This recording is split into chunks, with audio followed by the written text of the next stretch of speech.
അപ്പോൾ നമ്മളുടെ എന്താ പറയുക സത്ത് ശംഖുപുഷ്പത്തിൻ്റെ നീരെടുത്ത് വെച്ചിട്ടുണ്ട്. ഇത് നമുക്ക് വെറുതെ വെള്ളമൊന്നും ഇല്ലാണ്ട് വെറുതെ ചതച്ചതിൻ്റെ നീരെടുക്കാം, അങ്ങനെ ചെയ്യാം. അതാകുമ്പോൾ ഇത്രയും കഷ്ടപ്പാടില്ല, ചീത്തയാവും എന്നുള്ള വലിയൊരു പേടിയൊന്നും വേണ്ട. എന്തായാലും പ്രിസർവേറ്റീവ് ചേർക്കണം നിർബന്ധമാണ്.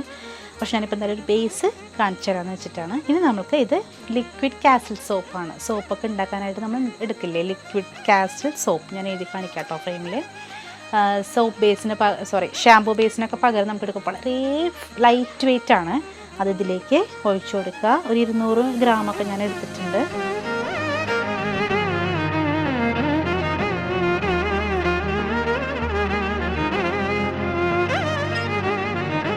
അപ്പോൾ നമ്മളുടെ ലിക്വിഡ് കാസിൽ സോപ്പ് നമ്മളിതിലേക്ക് ഒഴിച്ചു. ഒരു 200 മില്ലി.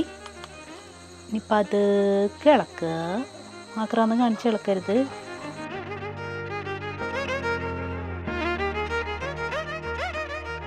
ഇനി നമുക്ക് ഡ്രൈ ആയി പോവാതിരിക്കാനായിട്ട് ഒരല്പം ആൽമണ്ട് ഓയിലാണ് ഏറ്റവും ലൈറ്റ് വെയ്റ്റ് ഓയിൽ. പിന്നെ ജോജോബ ഓയിൽ ഉണ്ടെങ്കിൽ അത് ഒഴിക്കാം. ഹോഹോബ എന്നൊക്കെ പറയും കേട്ടോ. അപ്പോൾ ഞാൻ ജോജോബ എന്നാണ് പറയുന്നത്. അത് ഒഴിക്കാം. ഒരല്പം ഓയിൽ.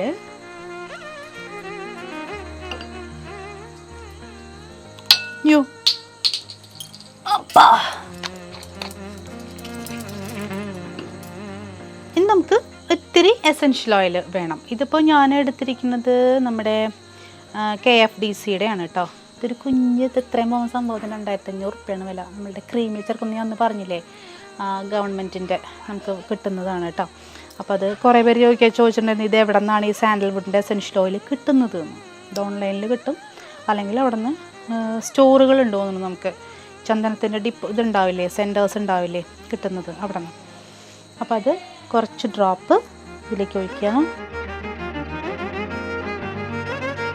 മതി. 2 തുള്ളി എസൻഷ്യൽ ഓയിൽ ഒഴിച്ചിട്ട് നന്നായിട്ട് മിക്സ് ചെയ്ത് പക്ക. ഇനി ഇത് കട്ടയാക്കണമെങ്കിൽ കട്ടയാക്കാം. ശരിക്കും പറഞ്ഞാൽ കുറച്ച് നേരം ഇത് വെക്കണം. ചില ആളുകൾ സോപ്പൊക്കെ ഉണ്ടാക്കുമ്പോൾ പക്ക ഓർഗാനിക് ആക്കാൻ ലിക്വിഡ് കാസിൽ സോപ്പിൽ നമ്മളുടെ ഓർഗാനിക് ആയിട്ടുള്ള അതിൻ്റെ സത്തുകൾ ഇട്ട് വെച്ചിട്ട് ഒരു 2-3 ദിവസം അങ്ങനെ വെക്കും. അപ്പോൾ ആണ് അത് ശരിക്ക് സത്ത് ഇറങ്ങുക. അതിപ്പോൾ എനിക്ക് അത്രയും നേരമൊന്നും ദിവസം ഇതിനു വേണ്ടി പറ്റില്ല. അതുകൊണ്ടാണ് നേരിട്ടിട്ട് നമ്മളെ കണ്ടെയ്നറിലേക്ക് ഒഴിച്ച് വയ്ക്കുക. എന്നിട്ടത് ആവശ്യത്തിനെടുത്ത് യൂസ് ചെയ്യാം. ചീത്തയായി പോവാതിരിക്കാനായിട്ട് പ്രിസർവേറ്റീവ് ഒഴിക്കണം കേട്ടോ. നമ്മളുടെ ഫേസ് വാഷ് അങ്ങനെ റെഡി ആയിട്ടുണ്ട്. നമ്മൾ എസൻഷ്യൽ ഓയിലും കൂടെ ഒഴിച്ചതിന് ശേഷം നമ്മളെല്ലാം പക്കയായിട്ട് ഒന്നും കൂടെ ഇളക്കി.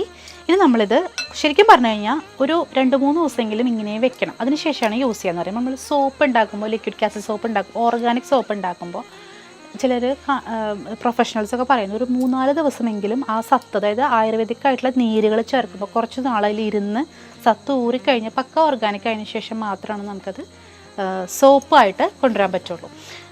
അപ്പോൾ ഇതെന്ന് പറഞ്ഞു കഴിഞ്ഞാൽ ശംഖുപുഷ്പത്തിൻ്റെ നീര് നമ്മളിൽ ചേർത്തിട്ട് അപ്പം തന്നെ നമ്മൾ ഇതിലേക്ക് ഒഴിച്ച് അപ്പം തന്നെ നമ്മൾ നെക്സ്റ്റ് ഡേ ഓൺവേർഡ്സ് ഉപയോഗിക്കാതെ വേണമെങ്കിൽ 2-3 ദിവസം റെസ്റ്റ് ചെയ്ത് വെച്ചതിന് ശേഷം എടുത്ത് ഉപയോഗിക്കുന്നത് നല്ലതാണ്. പിന്നെ പ്രിസർവേറ്റീവ് ചേർക്കാതെ ഈ സംഭവം പുറത്തിരിക്കില്ല കേട്ടോ. അത് പ്രത്യേകം ഓർക്കണം. ഇതിൻ്റെ പൊടി കിട്ടും നമുക്ക് മാർക്കറ്റിൽ. ഇത് മേടിച്ച് കഴിഞ്ഞാലും അതും അടിയിൽ കിടക്കും. ഫേസ് വാഷ് നമ്മൾ അങ്ങനെ ഉണ്ടാക്കുമ്പോൾ ഇതിൻ്റെ താഴെ കിടക്കും. അതില്ലാതിരിക്കാനുള്ള ഫേസ് വാഷ് ബ്ലെൻഡിങ് ഏജൻസൊക്കെ നമുക്കിന്ന് അവൈലബിൾ ആണ്. നമുക്ക് വേണമെങ്കിൽ പിന്നൊരു വീഡിയോയിൽ കാണിക്കാം. ഇത് നമ്മൾ ഫ്രിഡ്ജിൽ സ്റ്റോർ ചെയ്യണം. നിർബന്ധമായിട്ട് ഫ്രിഡ്ജിൽ സ്റ്റോർ ചെയ്യണം. പ്രിസർവേറ്റീവ്സ് ഇല്ലാത്തവരാണെങ്കിൽ. അല്ലാത്തവർക്കാണെന്നുണ്ടെങ്കിൽ നമുക്ക് ഇതേപോലെ തന്നെ വെച്ചിട്ട് പ്രിസർവേറ്റീവ് ആഡ് ചെയ്തതിന് ശേഷം വെക്കാവുന്നതാണ് കേട്ടോ. ഇനി ഇത് കുറച്ച് ജെല്ലി, ഇതിപ്പോൾ പക്ക വെള്ളം പോലെയാണ് ഇരിക്കുന്നത്. പക്ക ഫേസ് വാഷ് നമ്മൾ ലൂസായിട്ട് കൺസിസ്റ്റൻസിൽ കിട്ടും. അതല്ല, കുറച്ച് കട്ടയായിട്ട് കിട്ടണമെന്ന് വെച്ച് കഴിഞ്ഞാൽ അതിന് വേറെ ഓപ്ഷൻ ഉണ്ട്. അത് നമുക്ക് അടുത്ത വീഡിയോയിൽ അല്ലെങ്കിൽ എപ്പോഴെങ്കിലും നെക്സ്റ്റ് എന്തെങ്കിലും ചെയ്യുന്ന സമയത്ത് ഒരു സ്ക്രബ്ബോ ഉണ്ടാക്കി കാണിക്കണമെന്നുണ്ട്, ഓർഗാനിക് സ്ക്രബ്ബ്. ആ സമയത്ത് ആ വീഡിയോയിൽ കാണിച്ചു തരാം. അപ്പോൾ ഇതെല്ലാവരും ട്രൈ ചെയ്തിട്ട് നോക്കുക. സ്പ്രേ ബോട്ടിൽസൊക്കെ നമുക്കിന്ന് അവൈലബിൾ ആണ്. സ്പ്രേ ബോട്ടിലൊക്കെ ഒഴിച്ച് വെച്ചിട്ട് നമുക്ക് രാവിലെ മറ്റേ പല്ല് തേച്ചതിന് ശേഷമൊക്കെ എപ്പോഴാണോ ഫേസ് വാഷ് ചെയ്യുന്നത് വെച്ചാൽ സമയത്ത് എടുത്ത് വാഷ് ചെയ്യാം. കുടിക്കാനും നല്ലതാണ് ശംഖുപുഷ്പം. കുട്ടികൾക്ക് വെണ്ണയൊക്കെ ചേർത്ത് കൊടുക്കുന്നുണ്ട്. വെള്ളയുണ്ട്, ഈ കളറുണ്ട്, വെറൈറ്റി ഒരുപാടുണ്ട്. ബ്രെയിനിൻ്റെ ബുദ്ധി ഉണരാനും അതുപോലെ ബ്ലഡ് സർക്കുലേഷനും പിന്നെ സ്കിൻ ഡിസീസസിനും മുടിക്കും എല്ലാം യൂസ് ചെയ്യുന്നതാണ് നമ്മുടെ ശംഖുപുഷ്പം. അപ്പോൾ എല്ലാവരും ഒന്ന് ട്രൈ ചെയ്ത് നോക്കുക. 2-3 ശംഖുപുഷ്പമൊക്കെ കിട്ടിയാലും ഈ കളറൊക്കെ കിട്ടും. ഞാനിപ്പോൾ അമ്മ അടുത്ത് നിന്ന് കുറച്ചധികം മേടിച്ചു എന്ന് മാത്രമേ ഉള്ളൂ. അപ്പോൾ എല്ലാവരും ഒരു വട്ടമെങ്കിലും ചെയ്ത് നോക്കുക. പക്ക ഓർഗാനിക് ആയിട്ടുള്ള കാര്യങ്ങൾ യൂസ് ചെയ്യാൻ ഇഷ്ടപ്പെടുന്നവർക്ക് തീർച്ചയായിട്ടും യൂസ്ഫുൾ ആയിരിക്കും. വീണ്ടും മറ്റൊരു വീഡിയോ ആയിട്ട് നമുക്ക് കാണാം. അതുവരേക്കും താങ്ക് യു.